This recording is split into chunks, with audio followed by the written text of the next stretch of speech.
Welcome again, Cancer. It's the month of August 2016. I'm Dadhichi from astrological.com.au. We're going to have a look at a few snippets of your horoscope this month, which is what I normally do, to see what is actually going on in your life.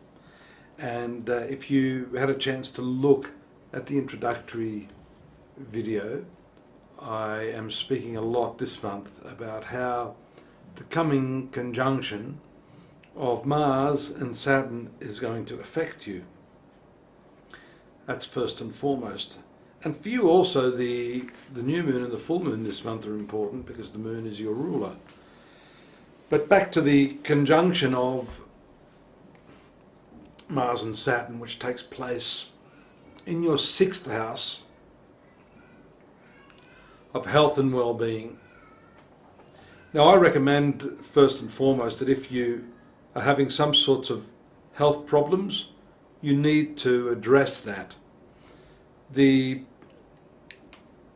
orb of conjunction, what we call the influence, where it actually starts, commences on around the 3rd and builds up to around the 24th. And this is occurring in the sign of Sagittarius for you. So this is a rather hazardous combination. It's devitalizing, it's injurious, it's frustrating. It's like you're thinking all the negative shit, Dadhichi, what are you doing here? It's a heads up. There are some other components we see here. For example, the new moon, which takes place on the 3rd, is quite good, and a lovely counteraction to that in the 2nd house of your horoscope relating to your finances, your income. You'll need that too, because I forgot to mention that 6th house where Mars and Saturn is taking place, apart from its physical influence on you, it's quite a detrimental one for your finances, because that 6th house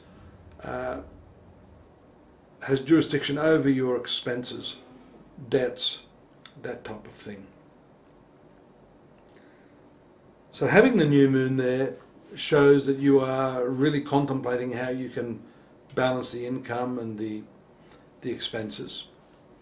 But having these two diametrically opposed planets in the 6th house, Saturn on the one hand, which is very, very conservative, and Mars, which is dynamic and impulsive and driven, shows that you're trying to balance that.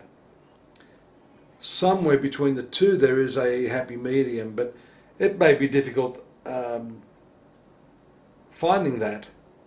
At least we see the new moon there in the early part of the month with its promise of some new opportunity for income, new streams of cash for you, and that may be able to offset that rather damaging conjunction that we see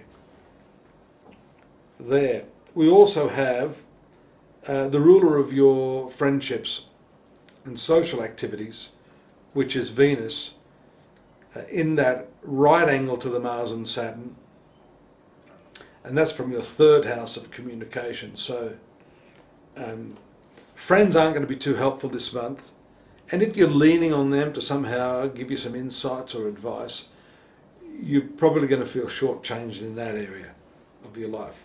So this is a month of independence in terms of the way you address your problems, especially the financial ones we see here.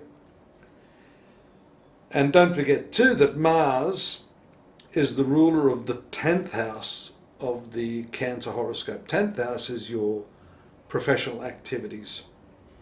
That conjunction there with Saturn in your 6th house of workplace activities definitely slows things down, maybe to a crawl between the 3rd and the 24th.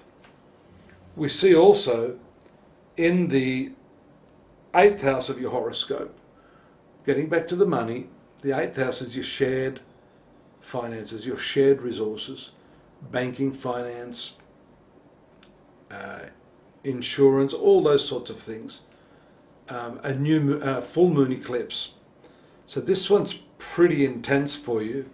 There may be some issues coming to a head with your bank manager, with the people you deal with over finances, such as your accountant. But more importantly, the continuing transit of Pluto in your 7th house shows that you're feeling somewhat out of control of how everything is proceeding in your life. You need to get that back under control. That new moon we talked about earlier in the month, I think, is going to help you in that respect. But you can't allow the partner to dominate the way you want to maneuver your life right now. Incidentally, the interesting thing is that the 6th house of your horoscope, which is the debts you incur, happen to be the 12th house for your marital partner or spouse or de facto. And what that means is 12th house is also a charitable disposition. So some of your debts may be intimately linked to the activities of your partner this month, and that, I think, is going to be a large part of what you're going to be dealing with. Now, as I said earlier, I've only touched on a few points here. That is all I do each month. I don't want to go into a laborious, date by date by date, which I've done in the past. We have that, however, on the site, astrology.com.au. If you want to go in and have a look at the text-based readings there, just as an adjunct to what I've said here, you're more than welcome to do so, and I invite you to. But until next month, I hope you have a safe one. Take it easy. Breathe deeply, relax. Don't let that Mars and Saturn do too much damage. And I'll see you here in one piece next month. Bye for now.